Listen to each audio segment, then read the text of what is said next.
ఒక్కోసారి కొన్ని సిచ్యువేషన్లు మన జీవితంలోకి వస్తాయి.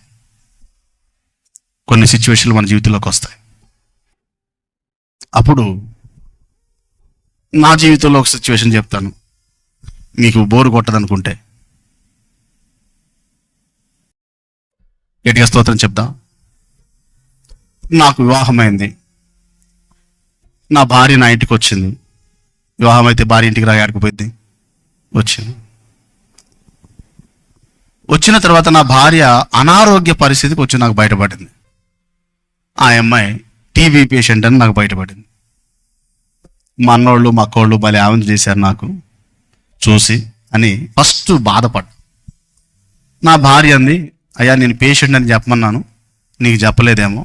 నాకు మా కులంలో పిల్లని ఎందుకు ఇవ్వలేదు అంటే యేసు ప్రభువుని నమ్ముకున్నాను కాబట్టి. మా వాళ్ళందరూ చెప్పింది అంటే అబ్బాయి చాలా మంచోడు, బంగారం అని పిల్లలేవు. ఎందుకు? యేసు ప్రభువుని నమ్ముకున్నాడు. నా జీవితంలో అండి ఆ చేదనుభవాలు కూడా ఉన్నాయి నాకు. యేసు ప్రభువు నమ్ముకున్నందుకు వాస్తవంగా నా బంధువుల్లోనే ఇస్తామన్నారు, కానీ యేసు ప్రభువుని వదిలిపెడితే ఇస్తున్నారు. నేను అన్నాను, నేను యేసు ప్రభువుని వదిలిపెట్టొద్దు, నీ పిల్లల్ని ఇవ్వద్దు, మీ పని మీరు చూసుకున్నాను. అయితే నా భార్య విషయమై నాకు దేవుడు ఒక కళ ఇచ్చి, ఒక దర్శనం ఇచ్చే నాకు భార్యని ఇచ్చాడు. ఆ అమ్మాయిని ఎవరో చూసింది అనుకోవడం కూడా పొరపాటే.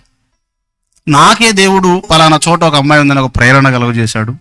వాళ్ళ బంధువులతో మాట్లాడితే వాళ్ళు అయ్యా అమ్మాయా అన్నారు. అప్పుడే నేను గ్రహించాలి. తర్వాత అర్థమైందంటే ఆ అమ్మాయి ఆరోగ్యం బాగోదు, ఆ అమ్మాయి పరిస్థితి అది అన్నీ తర్వాత లిస్టులో వచ్చాయి. కానీ దేవుడి చిత్తంలో ఆ అమ్మాయి ఉంది. నా ఇంటికి వచ్చిన తర్వాత నా భార్య ఎప్పుడూ బాగుంటలేదు. మా ఇంకా అత్తగారి పని ఏంది, మా అమ్మ అంటుంది, అత్త వాళ్ళకు ఉన్నటువంటి లక్షణం ఏంది, ఏంట్రా ఆ అమ్మాయిని ఇప్పుడే తినెక్కించుకుంటున్నావా, ఆ అమ్మాయిని లేపవా, పని చెప్పవా అంటే నేను ఆ అమ్మాయికి వెళ్ళి చూసి ఆ అమ్మాయి పరిస్థితి నాకు అర్థమై, ఆ అమ్మాయిని అంటే ఒక సోప, ఇవి చెప్తే ఒక సోప. ఒకవేళ ఆ అమ్మాయిని గట్టిగా మాట్లాడానుకో మా అమ్మకి ఆనందం, మా అమ్మని గట్టిగా మాట్లాడానుకో ఆ అమ్మాయికి ఆనందం. మధ్యలో బలయ్యేది నేనే కదా. సరే నేనేం మౌనంగా ఉంటా, మావిడ నువ్వు మౌనంగా ఉంటావు ఏంటంటే, మౌనంగా ఉండక ఏం చేస్తావు? మౌన వ్రతం కంటే గొప్ప భాగ్యం ఇంకోటి పురుషులకు లేదు నాయన. హల్లెలూయా. నా అనుభవంలో ఉన్న సత్యం చెప్తున్నా, ఎంతమందికి అవసరమైందో వాడుకోండి. హల్లెలూయా. పొరపాటున ఎవరికి సపోర్ట్ చేసినా కూడా ఏదో ఒక రోజు ఇబ్బంది పడక తప్పదు నాయన. సరే, ఇలాంటి పరిస్థితుల్లో ప్రయాణం చేస్తున్నా. నా భార్య అసలు నీ సమస్య ఏందమ్మా, నువ్వు అసలు ఎట్టున్నావు? ఆ అమ్మాయి దగ్గుతుంటే అళ్ళే వాంటింగ్ అవుతుంది. పరిస్థితి అర్థమైంది, ఆరోగ్యం అస్సలు బాగలేదు.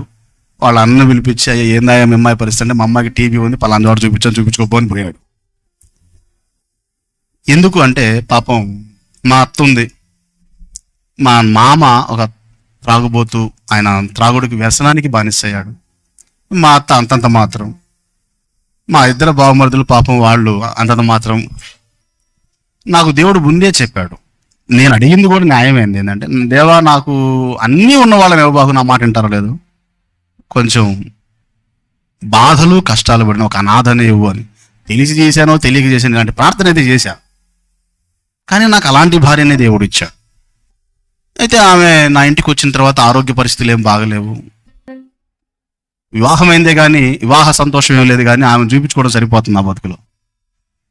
మా అమ్మ కొంచెం భక్తిపురాలే కానీ అప్పుడప్పుడు చేసిన వాళ్ళు తిట్టేది, పెళ్లి చేసిన వాళ్ళు తిట్టేది. మా అమ్మ ఏం చేసేది, కొడుకు బాధపడుతున్నాడు, చేసిన వాళ్ళు తిట్టేది, అంతే కదా. కోడలు బాగలేదనుకో తీసుకొచ్చిన వాళ్ళకి తిట్టేది. ఏం చేస్తా, వాళ్ళకి తప్పదు. బాగుంటే మన విడిసో ముద్ద కూడా బెటరు. ఓసారి పాపం భార్యాభర్తలు విడిపోయారు. భార్య ఇంటికి భార్య వెళ్ళింది, భర్త ఇంట్లో భర్త ఉన్నాడు. చర్చికి రావట్లేదని ఫాస్టర్ గారు వెళ్ళాడు, ఏడుస్తున్నాడు. అన్న మా ఆవిడ వదిలిపెట్టి వెళ్ళిపోయింది అన్న, మా ఆవిడ రావాలని ప్రార్థన చేయను అంటే పాపం మన ఉన్న జోసఫ్ అన్న 3 రోజులు ఉపవాసం ఉండి, అప్పుడే కొత్తగా సంఘం స్టార్ట్ అవుతుంది అక్కడ, వీళ్ళు మళ్ళీ చర్చికి ఆగిపోతే ఈ ఫ్యామిలీ ఎట్లా అని ఆయన 3 రోజులు ఉపవాసం ఉండి ప్రార్థన చేశాడు.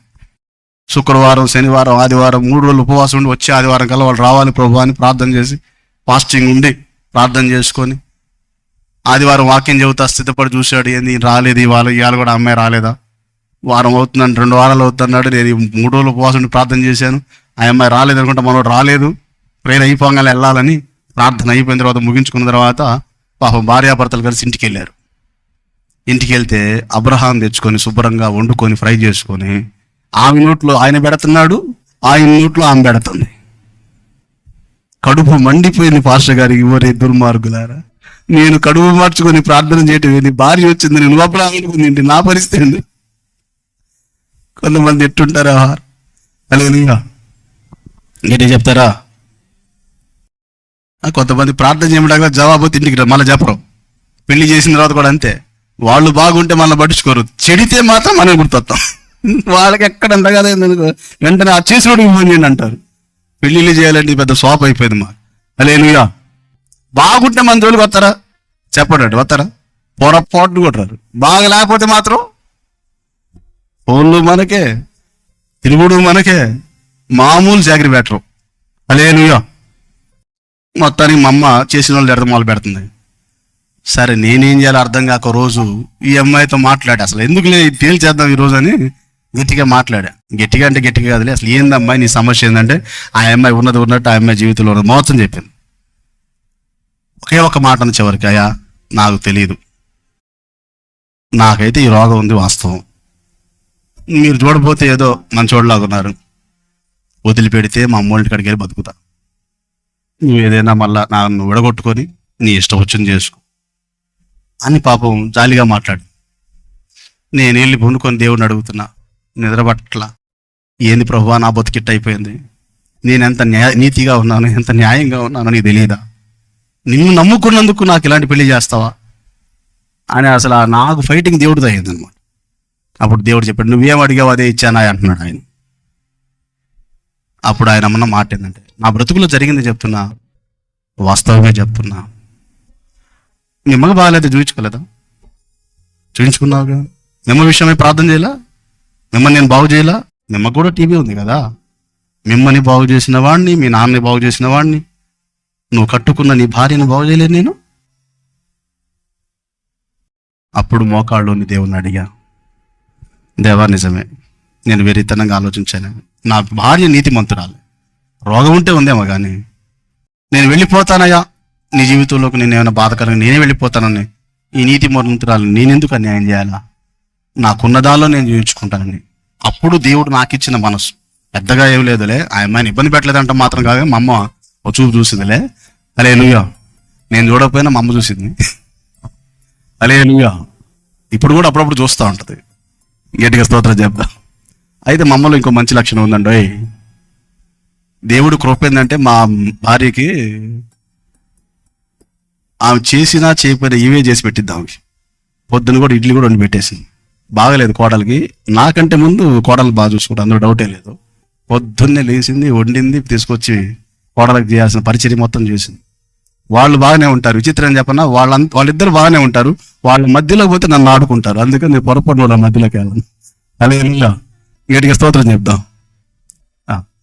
మొత్తానికి నేను మోకాళ్ళుని ప్రార్థన చేశాను, దేవా ఏంటి ప్రభువా ఇలాంటి భార్యను, ఇలాంటి పరిస్థితి. కన్నీళ్ళు వచ్చాయి, వేదన వచ్చింది. అప్పుడు దేవుడు చెప్పాడు, భయపడు, నేనే నీకు ఇచ్చాను, నేనే కోరి ఇచ్చాను, నేను బాగు చేయగలను.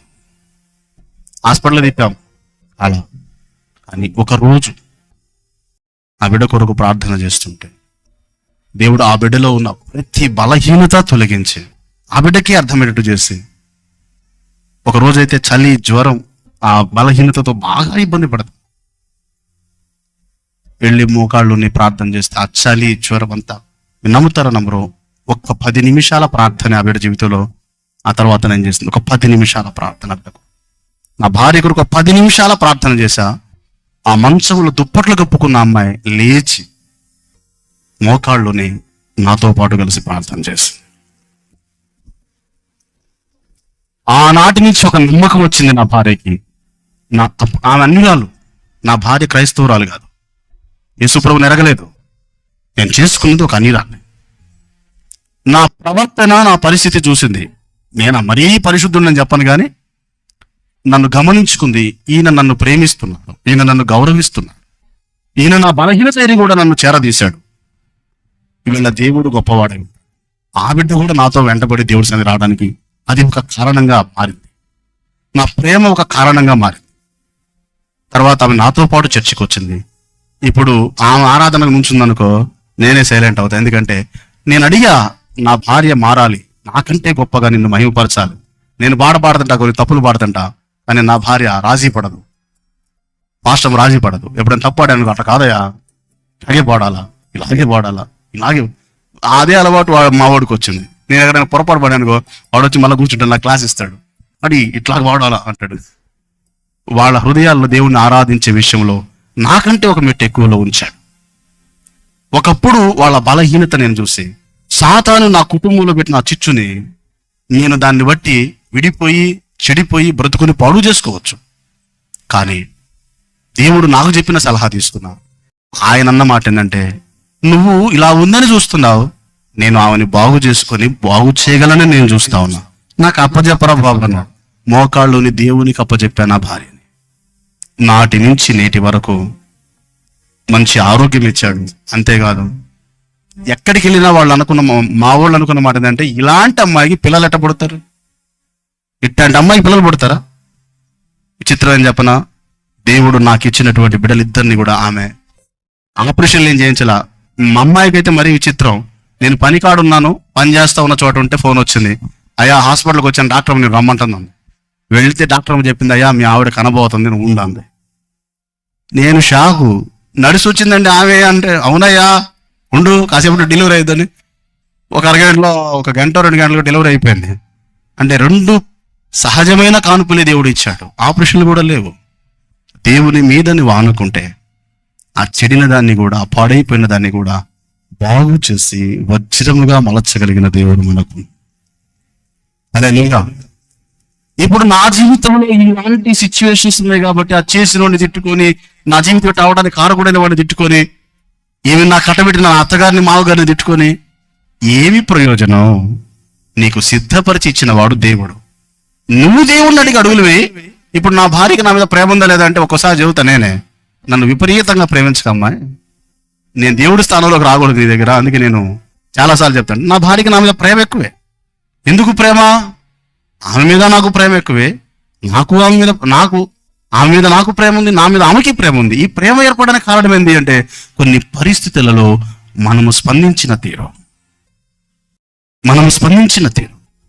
ఒక్కోసారి దేవుడి దగ్గరికి వెళ్తాం, అందరూ తృణీకరిస్తారు, ఒరే తాగుపోతాడు, ఒరే నీచుడా, ఒరే పనికి మాలోడా, నువ్వు నీ ముఖం కూడా దొరుకుతుంది అట్లేనట్టు. నా తల్లిదండ్రులు కూడా అన్నారు. కానీ దేవుని దగ్గరికి వెళ్తే గుండెలకు హత్తుకొని బాగు చేస్తాను, బాగు చేసి నిలబెట్టి, ఈరోజు నేను చిట్టి దూషించిన వాళ్ళే మా ఇంటికి వచ్చి ప్రార్థన చేయ అనే స్థానాన్ని దేవుడు నీకు ఇచ్చాడు. ఆయనకి తెలుసు ఎవరిని ఎలా చెక్కాలి, ఆయనకి తెలుసు ఎవరిని ఎలా బాగు చేయాలి. కీడు అన్నదాని వెనుక మేలు అన్నదాన్ని దాచాడు, శ్రమ అన్నదాని తోట ఆనందాన్ని దాచాడు, దుఃఖము అన్న చోట ఆ దుఃఖ నివారణను, ఆ దుఃఖం వెనుక శాశ్వత కాల ఆనందాన్ని దేవుడు నీకు సిద్ధపరిచాడు. ఇది మనకు అర్థమవుతుందా? ఒకసారి గట్టిగా స్తోత్రం చెబుతాం అందరము, హల్లెలూయా. ఒకవేళ ఆ రోజు నా పరిస్థితుల్లో నా భార్యను తృణీకరిస్తే నా భార్యకి ఏమనిపిస్తుంది? నా మనసులో అనిపించిందండి, నేను అంత ప్రేమించే గొప్పవాడని చెప్పను, కానీ నాకు దేవుడు ఇచ్చిన ఆలోచన ప్రకారం నా భార్యని నేను ప్రేమగా చూసుకోవాలా. నా తల్లిని ఎలా చూస్తాను, ఒకవేళ నా చెల్లికి అలాంటి పరిస్థితి ఎలా చూస్తాను, నాకున్న దాంట్లో గొప్ప నాకు ఆస్తులు లేవు, నాకున్న దానిలో ప్రేమగానే నా భార్యను చూసుకున్నా. ఆ ప్రేమ ఈరోజు ఎలా ఉందంటే, మా మీద ఒక సరైన బాండింగ్ ఏర్పరిచింది. ఆ ప్రేమ భక్తిలో మేము కూడా కట్టబడటానికి, దేవుని పనిలో ఉండడానికి, ఒకరి మీద ఒక అనురాగాన్ని స్థిరపరిచింది. కీడే ఆ కీడును కూడా ఎలా మలుచుకోవాలో ఆయనకి తెలుసు. ఆయన దగ్గర కూర్చుంటే పాడైన దాన్ని బాగు చేసి ఆశీర్వదించి నా చేతిలో పెట్టాడా. నేను చెప్పగలను, నా భార్య ప్రార్థన చేస్తే నేను కూడా చేయలేను, అలా ఆమె ఆరాధిస్తారా నేను కూడా చేయలేను. ఏదో ఇప్పుడు కొంచెం ఆమె నేర్పింది, అది కూడా ఇట్లా పాడు, ఇలా చేయి. నా భార్య నేర్పింది పాట పాడటం, నాకు పాటలు పాడటం రాదు. నేను ఎందుకు చెప్తున్నాను, నా డబ్బా కొట్టుకోవడం చెప్పట్లేదు, ఇందులో ఒక విషయం ఉంది కాబట్టి చెప్తున్నా. నువ్వు ప్రేమిస్తే ఆ ప్రేమనే గెలవగలుగుతావు. దేవుడు నీ బ్రతుకుల్లో ఎన్నో లోపాలు చూశాడు, కానీ ఆయన అంటున్నాడు నీ అతిక్రమాలు, నీ పాపాలను తూర్పునకు పడమట ఎంత దూరం ఉందో అంత దూరం చేస్తున్నాను. గుర్తు చేసుకోండి. నువ్వు గుర్తు చేసుకునేదో, దేవా ఒకప్పుడు నేను దుర్మార్గున్నా, ఒకప్పుడు గాయపరిచారా, ఒకప్పుడు అది చేశారా, నువ్వు గుర్తు చేసుకునేదో కుమిలిపోతావు తప్ప నేను అవన్నీ మర్చిపోయాను రా ఆయన అంటాడు. హల్లెలూయా. అవన్నీ నేను మర్చిపోయాను రా, నువ్వు ఎందుకు గుర్తు చేసుకుంటావు అంటాడు ఆయన. అంటే మన బ్రతుకుని కూడా దేవుడు, కీడుని కూడా మేలుకరముగా నా దేవుడు చేయగలడు.